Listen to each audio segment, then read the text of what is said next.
ভাবি আমার মুখ দেখাবো, মুখ ঢেকে যায় বিজ্ঞাপনে। কেন মনে আসছে? মানে শঙ্কর ঘোষের সেই বিখ্যাত কবিতা। তার কারণ আজকে যে বইটা নিয়ে কথা বলবো সেই বইটা বিজ্ঞাপন বিষয়ক এবং নামটাও চমৎকার। নামটা আপনাদের অবশ্যই আকর্ষণ করতে পারে। নারী মাত্রেরই পড়া উচিত। বিজ্ঞাপনে মেয়েরা, যশোধরা গুপ্ত।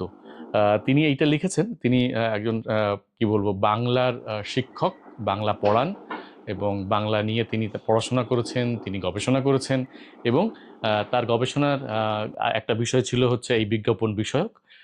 বিজ্ঞাপন বস্তুত একটা সমাজ দর্পণ বলা যেতে পারে। অনেক কিছুকেই তো আমরা সমাজ দর্পণ বলি, কিন্তু বিজ্ঞাপনও আহ, আসলে সমাজেরই দর্পণ, কারণ বিজ্ঞাপনের মধ্যে দিয়ে অনেক কিছু দেখা যায়।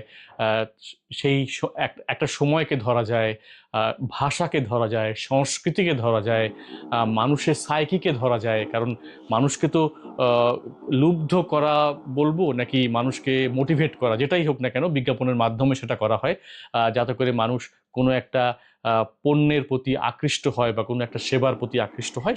সেটাই মূলত বিজ্ঞাপনের কাজ। কিন্তু সেখানে মেয়েদের একটা বড় ভূমিকা আছে। সেই ভূমিকাটা নিয়ে তিনি 128 পৃষ্ঠার মধ্যে আলোচনা করেছেন।